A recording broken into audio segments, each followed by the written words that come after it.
কাপড়গুলো শুকিয়েছে তুললে আসো, আমি গাটা ধুয়ে আসি। ঠিক আছে মা।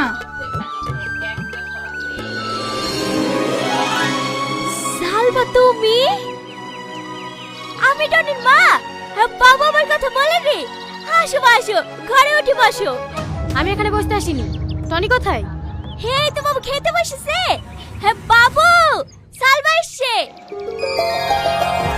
হে এদিকে কোথাও এসেছিল নাকি? আমি প্রায় দিন বাবুকে বলি তোমাকে নিয়ে আসার কথা। হ্যাঁ বাবু নিয়ে আসতে চায় না। তুমি একা একা চলে এসছো, খুব ভালো করেছো। কি ব্যাপার সালমা, তুমি হঠাৎ করে আমাদের বাড়িতে? হ্যাঁ, আমাদের গ্রামে কাউকে অ্যারেস্ট করতে এসছো নাকি? হ্যাঁ, তোমাকে। তোমার না সবসময় আর কি মারা। চলো ঘরে চলো। পারফেক্ট। কি? আর অভিনয় করতে হবে না, তোমার মুখোশ খুলে গেছে। You are under arrest.